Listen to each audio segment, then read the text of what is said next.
morning, everyone, and welcome to the More to Life webinar. Sorry for the slightly delayed start. We just had a couple of technical issues. I hope you can all see our screen now. We'll just wait for confirmation of that from a colleague of mine.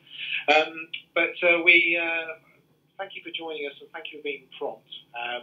We are going to be with you for approximately 45 minutes or so. At the end of the webinar, we will have an opportunity for questions and answers. So if you can stay on the line with us and you are able to hang on for any questions and answers at the end, then please feel free to do so. If not, and you do have another appointment to get to, fear not, we will be putting a recording of our presentation online for people to view at a later date. So we'll get started straight away, just by way of introductions. My name's Stuart Wilson, and I'm the Marketing Director at More to Life, and I'll be not only your host today, but also presenting some of the material along with my colleague, Mike Miller, the Strategic Account Director for More to Life. As I say, we're going to be with you for about 45 minutes, something of that nature, and then with questions and answers at the end. In terms of an agenda, the kind of things that we're going to be covering today, the main focus is around the opportunities and indeed the threats in the retirement lending market. This is a very buoyant market, coming off the back of a record year last year and a record start to this year. Certainly there seems to be a great deal of interest in equity release and retirement lending. And we're going to look at where we think the opportunities for further growth are going to come from and the potential threats to any of that growth in the future. As part of that, we'll look at how there is an increasing demand and need indeed for the use of housing wealth as part of a financial plan for retirement, and particularly off the back of the recent pension reforms that came in April. So we'll have a little look at that, consideration of that. I'll be handing over to Mike at that point to then look at the importance of underwriting in terms of gaining a better financial outcome for consumers who are considering a retirement lending solution as part of their retirement plan. And as I say, at the end, we'll have a Q&A for those that can stay with us. Just by way of a little bit of housekeeping, I know many of you will have joined us before for a webinar, but if you haven't, then the way to interact with us, you should be seeing a dashboard on the right-hand side of your screen, something that looks a little like this. If you can't see the dashboard, or you're having problems seeing the screen, we'll try and resolve that next couple of minutes, but you should be seeing a dashboard on the right-hand side of your screen. The best way of interacting with us is to raise a hand, to let us know that there's a problem, or to type in a question to let us know that you've got something you wish to ask. If neither of those work for you, then we will try and come back to you after the webinar and gather some more feedback. So if you had a question you couldn't ask on the day, but you were burning to ask us, then we'll try and pick those up at a later time. What you should also notice, it depends on how you're accessing this presentation. If you are seeing the dashboard that I've displayed there on the screen on the right hand side, if you're viewing this on an iPad or a tablet, your view may be slightly different. You will have a different layout to your screen. But what you should see over here on the right hand side is something called handouts. If you're looking at it on the tablet, it will be up on the top in the tab bar at the top. But if you look in the handout section, you'll notice there's a link to the slides that we'll be using on this webinar today. So you can click on that and download the slides as required. Just by way of preview, or just a precursor to the presentation, we did some research earlier in this year and looking at how advisors are feeling about this market and what they think the opportunities for growth are in the equity release market, particularly in line to the pension reforms. We found that two out of five brokers, 40% of you, felt that there was certainly expecting a demand for equity release to rise as a result of things like pension freedoms coming in recently. And more than half of the advisors we spoke to believe that property is becoming an important part of retirement planning, as important as pension freedom. So there's certainly, out there in the broker world, there's certainly a belief that this is the right time and an opportunity for this market to really grow and increase in volume. So I want to take a look at some of those opportunities now, and some of the threats that I said earlier we'll also consider as well, because we need to be mindful of the things that potentially stand in our way in terms of opening the door to more retirement lending and to opening the door to more consumers searching out these kind of solutions. It's worth reminding ourselves just how far we've come, actually. The equity release market, as we know it today, and as it looks today, is something like 25 years old now. Of course, equity release or home reversion actually spans right back to the 1970s or so. But the market that we know today really took off in the early 90s. And of course, over that time, we've seen layers of regulation and indeed self-regulation through SHIP, Safe Home Income Plans, and latterly the Equity Release Council taking over from SHIP or converting from SHIP. And we've seen a great deal of change. We've seen equity release become possibly one of the most regulated products in this market, and we'll come back to that because one of the potential threats that we see in terms of the growth potential. But it's a market that is now well established and is certainly going through a bit of a bumper patch in terms of sales. The market for equity release is really quite simple. Perhaps in one way that's a sign that there is more innovation, more opportunity to innovate in this space. But essentially it's made up of lifetime mortgages and, to a degree, home reversion schemes. Though home reversion schemes, of course, are a very, very tiny part of the overall sales in the equity release space these days. But in lifetime mortgages, the product sets that we have there are effectively either lump sum or drawdown, and then you can drill down then into the max cash and enhanced parts of the market, and interest served, which are really the two major innovations that we've seen in equity release over the last few years. That's the introduction of enhanced equity release or medically enhanced rates for people with medical conditions or lifestyle issues, and interest served solutions for those clients who are keen to and able to maintain some or indeed all of the interest payments on their loan. And again, we'll touch on that in a moment in terms of one of the potential opportunities and drivers for growth in this market. And if we look at the current market as it stands, this gives you a flavour of the providers across those product types, from lump sum, the healthy market, the unhealthy market, drawdown and interest served. And we've noted there the kind of LTV or loan-to-value ranges that can be secured across those various product sets, and the current interest rates that are charged, which have come down in recent times. We can now see rates starting at just above 5% or so. We would certainly expect to see those rates come down even further. Rates as low as 4 point something, I think, will be not unexpected in the next 6 months or so, perhaps even lower than that. But it does depend on more funders, more lenders coming into the market. And if we look at that table there, what we can see is there's actually quite a narrow set of providers in this market. In fact, we've got something like roughly only half the number of providers in this market that we had, or almost 10 years ago, just before the credit crunch.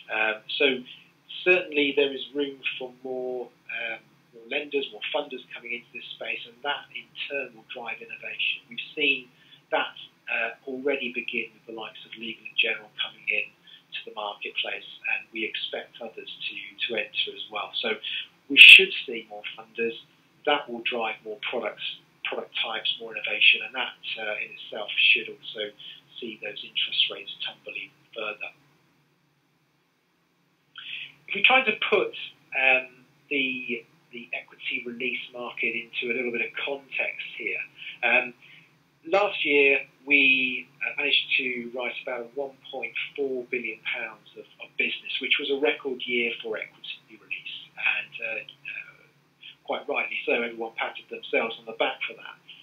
But in the greater scheme of things, it's a tiny market compared to others. And if we look, for example, across those spheres, and these are, broadly speaking, to scale, the £200 billion annual residential mortgage market dwarfs the retirement lending market quite considerably. And then again, they are dwarfed by the £1.4 trillion of housing wealth that is estimated the over 55s in this country control. Not all of that is owned outright. Something like 900 billion of that 1.4 is owned outright. But it's a tiny proportion of the total housing wealth that is available for retirement lending is currently being used on an annual basis for equity release. So whilst it's great that we've seen a record year last year and we've seen record sales in the first 2 quarters of 2015, it's very likely we're going to break the £2 billion barrier this year or get very close to it. It's still a tiny percentage of the available assets. And to put that in context, if we're using this little infographic here, we can see that the £1.4 billion is just equates to a penetration of just 0.1% of the total wealth available locked up in the housing stock controlled by those people in this country aged 55 and above. Now, if we put that into context by considering a typical loan to value for equity release of say 30%, well, if 30% of that housing stock, housing wealth was released, we'd be looking at a market of 420 billion or so. Now, some people might roll their eyes and say, well, the equity release market will never reach those sort of levels. But actually, even that would be a relatively small amount of the total wealth available to release to market. And we know that there is increasing government impetus behind driving more retirement lending sales. They want to see more people in their 50s, 60s and 70s releasing equity to help boost pension incomes, to help pay for long-term care. So we feel, again, that's something that we can certainly look into the future as a driver for growth. And that really sets the scene for the potential for this market. So if we keep that £420 billion in mind, which again is just 30% of the available housing wealth, then we'll start now to consider what some of the drivers might be to generating those kind of levels of market volumes. Now, we've seen the growth in the equity release market over the last couple of years. As I mentioned, 2014 was a record year. 2013 itself was a great year, just breached the £1 billion mark. If we project that forward and we look at annualised growth rates of around about 25%, and last year it was 29%. But 25% annualised growth means that just through organic growth in the market and nothing else, with no other drivers, we could be seeing something like 17 or 18 billion pounds of cumulative sales over the next 5 years. So by 2020, just through organic growth alone, we'd be looking at sales in excess of £5 billion, which in and of itself, compared to where we are today, is a significant increase in business. But actually, if we look at the concentric circles around the market, and highlighted the areas on the right because the flags weren't showing up very well on the screen when I looked earlier. So if we look at the various drivers for this market, organic growth is just one in green there. But as we move further outwards, we can see the other influencing factors on this. Interest-only mortgages, something like about £3 billion of interest-only mortgages coming through to maturity over the next 15 years or so, where there is no repayment vehicle or inadequate repayment vehicles in place. So those clients are going to need to do something with their mortgage. The regulators have made it very clear they don't want building societies becoming lifetime mortgage lenders by default. They need to be looking at alternatives, and one of those alternatives is to go to a proper lifetime mortgage lender and consider, for example, interest-served solutions for those clients. And then beyond that, the pension reforms. Certainly, this is a potential gateway to a huge increase in business, because what the pension reforms should do or could do is open the door to a whole new world of clients who aren't currently considering equity release, particularly if we get those new funders on board, particularly if we get new innovations in the market and interest rates come down further. We can see a situation where higher net worth clients, people who aren't currently considering equity release, coming to retirement lending as a viable alternative to using their pension funds for funding retirement. And then, as I mentioned, the really big and perhaps unknown one in terms of volume and the potential is those other product innovations that could come along, the hybrid products that will come through further funding from funders who are currently not in the market but looking to get into this market. We know that there are funders outside of the usual insurance giants that we know of today that tend to fund this market. We know there are other funders looking into this market as a potential for future market growth. And those product innovations, again, could open up a door to an enormous step change in terms of the kind of business volumes that we're currently seeing in the traditional equity release market. Will that mean products outside of the current equity release sphere? Yes, quite possibly it does, but we consider all of the retirement lending opportunities, not just the traditional equity release ones. So in terms of the future market, those market drivers then that are going to push equity release forward, we know and are familiar with some of these: the ageing population, people getting older, the retirement savings shortfall, the rise of the retirees who are asset rich but cash poor. We'll come back to that. The cultural shift. There is now less and less a feeling or an obligation to pass on the family home after death. Long-term funding care, increasing government support in this sector. As I mentioned, we are getting a sense now, a very urgent sense now from government, from sources that we are close to, that the government is keen to see retirement lending increase substantially over the coming years to help fund people's pensions, help fund long-term care. The recent pension reforms, as we have already mentioned, stimulating innovation and awareness, and of course the interest-only mortgage time bomb. And if we pick up on that last point first, we've already talked about interest served being a relatively recent innovation, but we see the market for this really catapulting forward over the next few years as we see a huge volume of people coming through with interest-only mortgages. This chart is taken from a report done by Experian from the FCA, and we can see three very distinct waves there, A, B and C, coming through in the latter part of this decade, the early part of the 2020s, and then towards the end of the 2020s, early 2030s. A huge volume of interest-only mortgages, and something like 40,000 mortgages are maturing over the next 15 years or so, where the borrower is going to be 65 or older. And it doesn't take a very substantial Google search to see the difficulties that older borrowers are now having in getting lending, traditional mortgage residential lending, because of the problems of affordability in MMR. So This is a problem that isn't going away. It's only going to get bigger.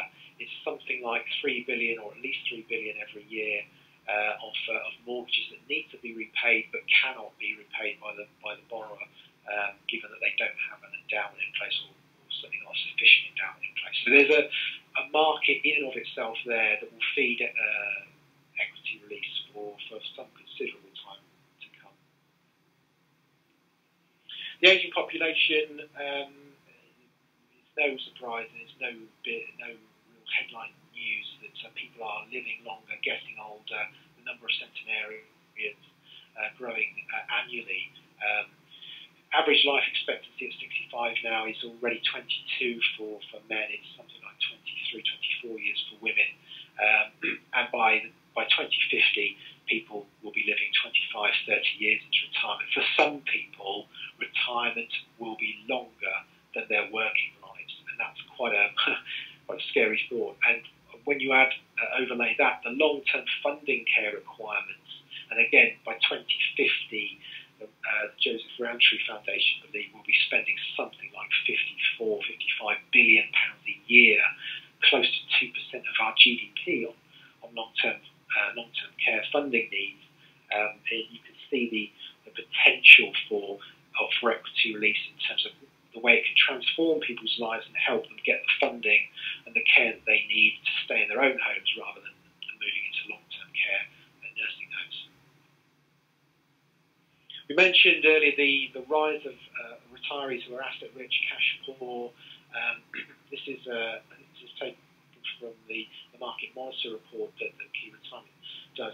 And London is an outlier there because, of course, of the inflated house prices. But you can see there across the rest of the country the potential in this market, and the average value being released now well into the £60,000 to £4,000 of equity now, a typical release on properties worth typically in the sort of 250 to 260,000 range. So there's an enormous pool of money there sitting waiting to be released by people who are probably retiring with pension funds that are worth just a fraction of the value of their home.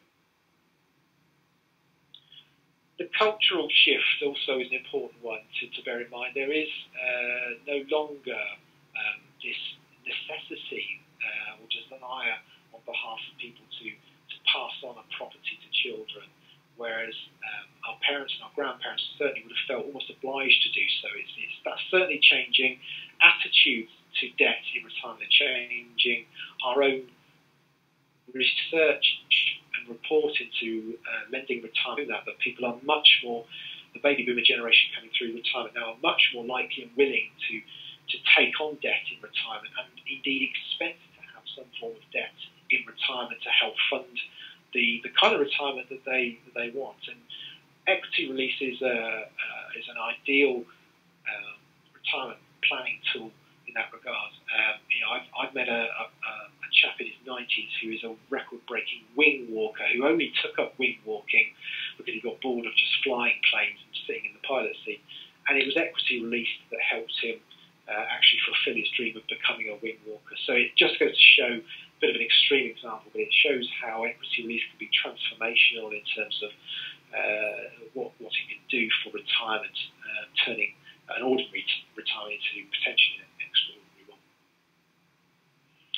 And following on that theme, we know that we are not saving enough for retirement. Something like 13 million of us are heading for a substantial drop in living standards when we retire, according to the Department for Work and Pensions. There is a huge retirement savings shortfall, and survey after survey, when consumers are asked, how much do you want to retire and how much money do you need in retirement, the gap between that expectation and reality is often a substantial amount. It can be as much as £5,000 or £10,000 a year, depending on how much state pension each individual qualifies for. So there's certainly a mindset change that we need to get across to consumers, that retirement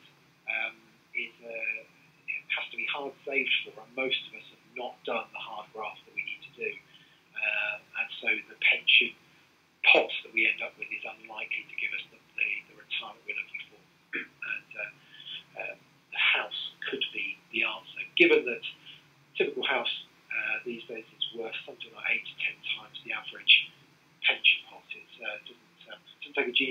where the best value or the best income could come from, but many people still not taking on board that message and not considering their house. And the pension reforms that have really taken, took everyone by surprise, took the market by surprise, but I wouldn't say they've necessarily set the world alight yet, but what we have seen, by that I mean I still think there's some confusion and some delay from customers who are looking to consider what their options are. But certainly in the first 3 months, something like £1 billion of pension cash, or pension pots were in cash, which is almost as much money as was released in the whole of 2014 through equity release. So we can see that people are keen to explore other options. They're keen to use these new freedoms. And the market recognised that we would have to adopt a whole different approach to funding retirement, as Paul Smead put it last year, now that annuities were no longer going to be the king. And when you bear in mind the taxation advantages of passing on a pension fund, which can be tax-free, compared to the traditional model of perhaps passing on a home, which could be caught by inheritance tax potentially. Could this be the future approach? Might we see a polar shift away from the old way of using pension funds to fund an income in retirement and then passing on a home to dependents, to a model where clients are more likely to at least consider using their house to begin with some of their pension funds, and then using some of their pension money to pass on tax-free to beneficiaries? Question mark. It's an interesting proposition, but we think we can see some early signs of clients now starting to at least consider this type of approach to retirement planning. So going back to that original graph, those concentric circles, when you bear in mind all of those drivers, that's where we see this drive towards potentially this 420 billion, that's 30% of the total opportunity being released through not just organic growth, but interest-only mortgages, layering on top of that pension reforms and higher net worth clients with bigger houses, more expensive houses coming into this market, and the somewhat unknown potential of the hybrid products and innovation coming through. We can see where that could drive that market. So certainly we're going to see and need funding, extending funding available to drive that innovation. We'll need new funders coming through. We know from our research that two-fifths, 40% of people regard their property as part of their retirement plan. 60% want to see more lending options for retirees. So the demand is definitely there. We just need new funders to come through and to deliver ever more funding to increase the opportunity in this market. Well, what about the threats then? Because without that innovation, we won't get the additional flexibility, the lower rates that will draw in the higher net worth clients. So funding is required, but it's not here yet, not in the sort of numbers that we're talking about there. We don't have £420 billion of funding in this market at the moment.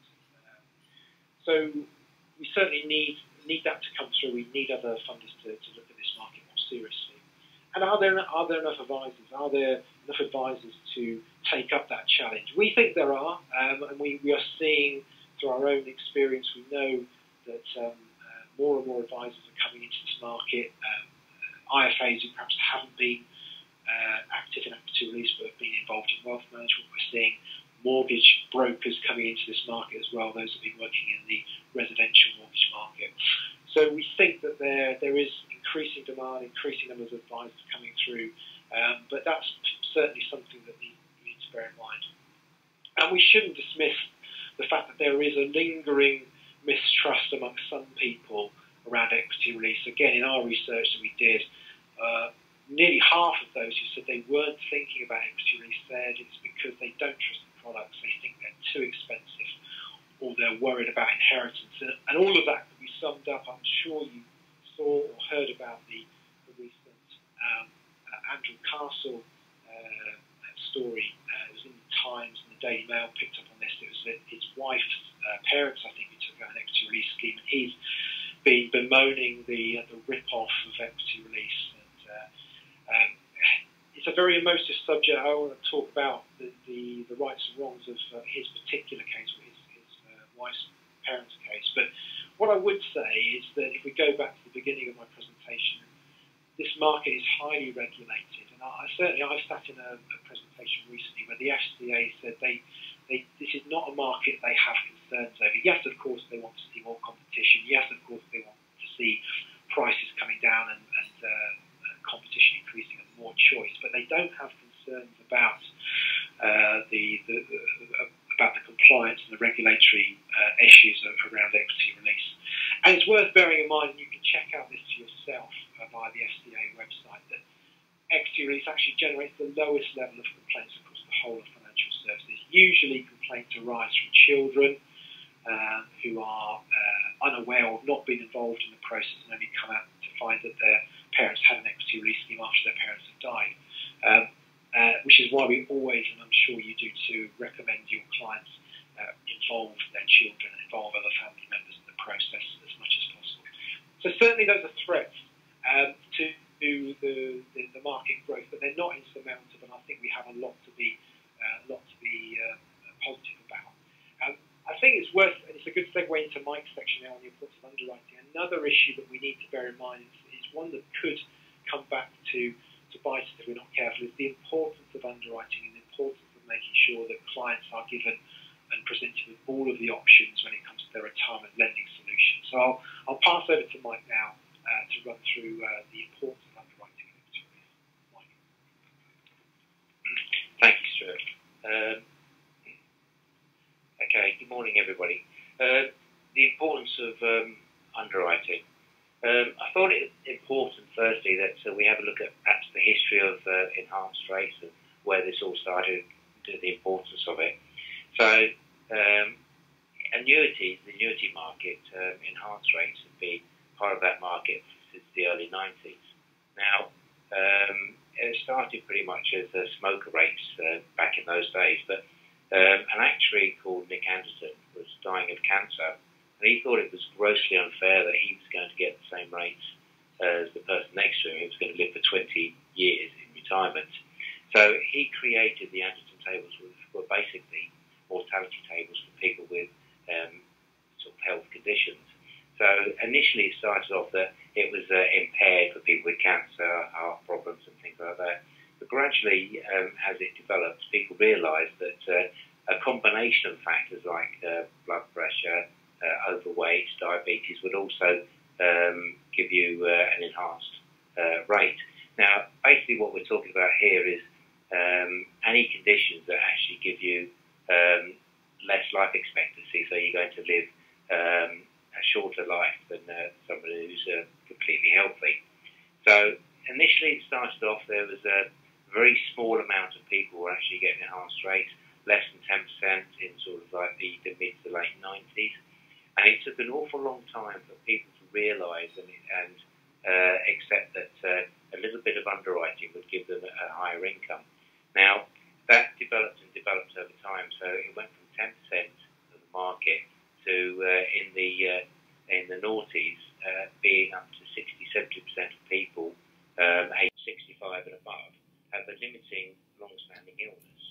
Now, it's not just about long-standing illnesses like cancer, diabetes, Parkinson's, and those kind of things. It's much more about the smaller, lighter illnesses that actually have an effect in later life. Like a classic one would be diabetes. Now, a number of firms have, when they're looking at this marketplace, especially in the annuity market, actually turned it on its head. And they said that you are enhanced unless you actually prove to us that you're actually healthy. Now, some firms took that approach, and even to the extent of saying, if you haven't seen the doctor within the last 5 years, we suggest that you go and see the doctor. And we'll talk a bit more about that as we go along. But it's more, it's not just about the serious illnesses, as I've said. It's the smaller, enhanced ones that we can actually look at. And it's a combination of those, like overweight and blood pressure. So, if we look at the average age of equity release clients, which is about the age 70, this is an amazing statistic that sort of 85% of men age 65 plus are overweight or obese. And obviously women come in at much less than 66%. But when you put that together with a bit of blood pressure and things like that, it does actually make a massive difference to the amount that they can actually get from loan to value. Diabetes, 3.2 million people have got type 2 diabetes. Now, type 2 diabetes mainly is considered an old age diabetes, unlike type 1. So a lot of people, as they get older, the waistline gets bigger, and obviously the 85% of men that overweight, I think it's somewhere around about 40 inches. If your waist is over 40 inches, you've got a very high propensity to get diabetes. So the other interesting fact there is that they reckon that there's well over 1 million people walking around today who have got diabetes, and actually it's undiagnosed. So in my previous comments about asking clients to go and see their doctor to have a health check, it's quite important because there's things like diabetes and blood pressure can actually be flagged up in those situations. Other conditions like coronary heart disease, 2.3 million people within the UK suffer from that. Of course, that leads on to other things, and it's associated with other conditions.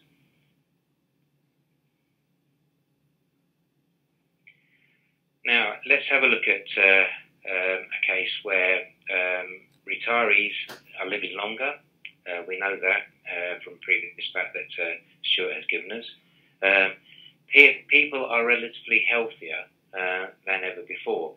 I think it's more the fact that people are actually living with health conditions, and medication and medical science is actually making progress so that people can live with these conditions a little bit longer than they were previously.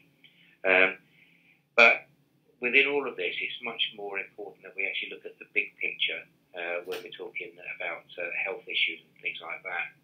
So let's have a look at Brian. Brian is your typical 70-year-old. He doesn't look his age, which is these days people, as I say now, the 60 is the new 40. People are looking younger in older age. He's reasonably fit and he takes his health seriously. So I don't know about yourselves, but if you go to the gyms early in the morning, or sort of like, you'll see that a lot of older people are actually going to the gym because it's part of their lifestyle now. He says he feels his retirement so far has brought him the opportunity to do more. And certainly people in their early years in retirement are very active. So Brian is looking to do equity release, and with his healthy lifestyle and everything else, we're looking at a 39% LTV, which would release £76,050 on a valuation of £195,000. So let's have a look at the bigger picture with Brian. And, we can see that Brian suffers from angina and he's a diabetic. But according to Brian, he's perfectly fine. So on an everyday basis, that's how he feels. So I think this just shows that when we're actually talking to clients, we need to really drill down into the health issues, because a typical 65, 70-year-old will say they feel in perfectly good health, even though they have got medical conditions. He said that he's reasonably fit and he's okay and everything else, but with these two conditions, what we can see here, by asking a few questions, we've established that he's got angina, he's got type 2 diabetes, and his 39% healthy LTV has now gone to 46.4% enhanced LTV, which has given him 90,480. So quite a significant increase in the cash that he is able to release on that property.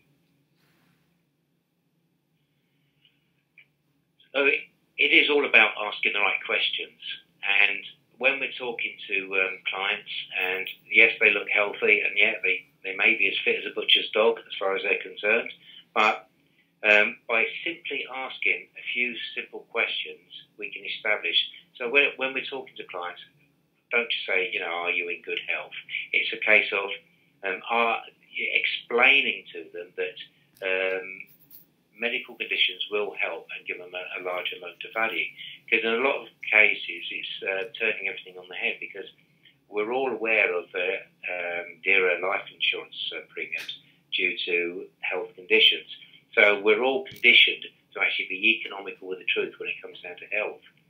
So you can see there on the right-hand side the medical questions that we ask. There are simple ones that we ask, and they're just a simple yes or no. So it's worth explaining to the client why you're asking the questions and drilling down really into their health issues. So this is a recent case that we had in the office, and it was actually a couple of weeks ago. But a phone call taken from a member of our broker support team. Well, it was a client. She was looking to take a large cash sum so that she could release some extra money. And the broker support said, basically, if you're looking to release the largest amount that you can, has your client got any health problems or any health conditions? Well, the IFA or the advisor replied, no, she tells me she's in good health. Our experience is that very few people in their 70s are 100% fit. And drilled down a bit more into the advisor, and surprise, surprise, the advisor actually said, well, she was diagnosed with breast cancer in 2014, but she's fine now. So the understanding was that, yes, she's okay now. She has had problems in the past, but yes, she's healthy now. So we really have to think about the history as well. And certainly with cancer, on our medical questions, they could have had cancer 15, 20 years ago and still qualify for an enhanced LTV.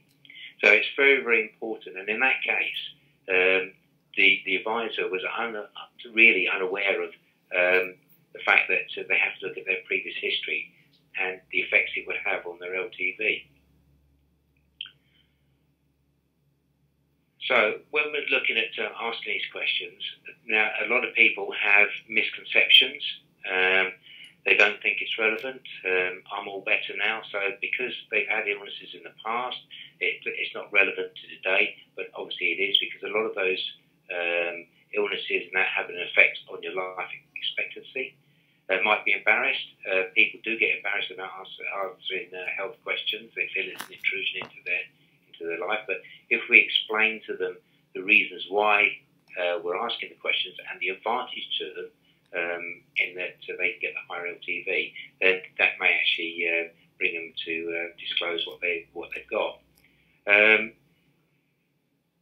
Smoking is an interesting one, because one of the biggest issues we have with smoking is that when clients disclose to you as an advisor they smoke 20 a day, when it comes down to confirming that to a nurse or somebody else, all of a sudden they only smoke 2 or 3 a day.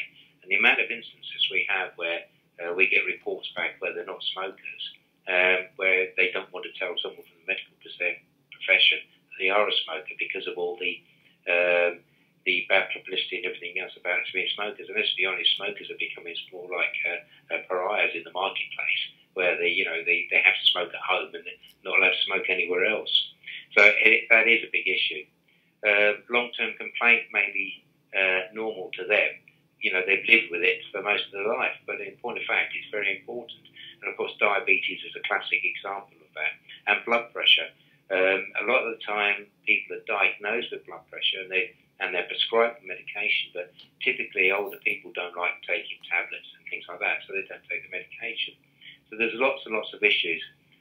Think it will count against them. Well, this is obviously reverts back to the life cover and how more expensive it is if you have medical conditions. So it's a case of, again, explaining that this is completely the opposite. The more conditions and the more ill health you've got, the better off you'll be under this plan. More paperwork. Well, there is just simply 13 questions which are just a yes or a no answer. There are no medicals involved, but there could be a GP report which doesn't affect them at all, doesn't cost them anything, and is done behind the scenes, and is only done as an audit, and it's only done in one in so many cases. So with all of that, relatively speaking, people of that age do feel healthy, but as we can see, they do have medical conditions that will give them a much better result. Now, asking the right questions. When it comes down to our plan, there are no medicals involved, no long-winded application forms, just simple yes, no answers. And when you go onto our website and you answer the questions online, it is an online decision and it's an instant return that gives you the LTV. We do have the highest LTVs in the marketplace at 55.5%, and they are for max cash and for max drawdown or max facility. So if you're looking for max cash, ours is the highest plan in the marketplace, and with simple 13 yes, no answer questions, you can get the best result for your client. Now, when we're looking at, if we revert back to where we started with the annuity market, the evidence shows us that by not asking medical questions, it can come back to bite you. Obviously, equity release is in its infancy as far as enhanced goes, but if we look at the evidence of the annuity market, TCF outcome 4 clearly says that you have to take all of your client's circumstances into consideration, and that includes their health. Now, we've seen that a lot of the providers in the annuity market have had to provide redress for their clients because they didn't offer enhanced rates, they only offered standard rates. Now, there is, obviously, the ambulance chases are out there. There is a website out there called Have You Been Missold an Annuity? Now, if you look at that, you'll find that the whole thing that they're doing is saying, were you sold an annuity? Were you asked medical questions? And obviously, if you weren't, they're fighting on your behalf and trying to get compensation for you because you've missed out on a lot of extra income. So the thing I would say to you is make it part of your process to ask the medical questions in every instance. Whether the clients are healthy or not, it's important that you record that on your file. It's a short step away, and we know what today's litigation is like. PPI is nearly getting to the end of its life. They'll be looking for new things and new angles. So, please make sure that you take people's health into considerations. Thank you very much for your time. I'm just going to pass you back to Stuart. Thanks, Mike. We're nearly at the end of our webinar now, so thanks for bearing with us. Just a few final thoughts. I mentioned during my section a number of statistics I raised there, which came from our Lending in Retirement report, which we published back in April 2015. It's got quite a lot of coverage in the press, been quoted on a number of articles across the industry press. If you want a copy, have a look on our website. Go to moretolife.co.uk, go to the download section, and from there you'll find a link through to the research paper that we did. So have a look at that. It's a fascinating insight into the attitudes of today's retirees towards debt in retirement. It covers a wide range of research conducted earlier this year. I also just wanted to give a brief advertisement, if I may, if you'll forgive me for doing so, but we are running a series of seminars. So these are live events at venues across the country in October. We're doing this in conjunction with Partnership Assurance, who are our funding partner. They're the company that provide us with our enhanced rates and our medical underwriting. So we're going to be visiting London, Bristol, Birmingham and Manchester in the early part of October. We're also doing a webinar version for Scottish advisors, although you don't have to be a Scottish advisor. We can't go up to Scotland, unfortunately, but if you want to join our webinar, we will also be doing a webinar version as well. And again, this will be looking at, it'll be a half-day event looking at the retirement lending in all its forms, and looking at in more detail about how underwriting works and how important it is as part of equity release planning.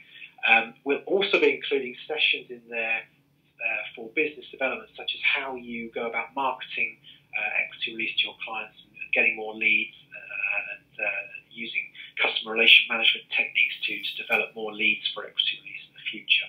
These will be half-day events. CPD will be available. If you are interested, we'll be contacting you all after the webinar via email, and if you're interested, we'll be taking note of that and making sure that you are first on the list, because they are limited venues. We'll only have spaces for probably 50 people or so at each event. So if you're interested in attending, we will be coming back to you very shortly on that. So thank you for your attendance. We're finishing dead on 11 o'clock.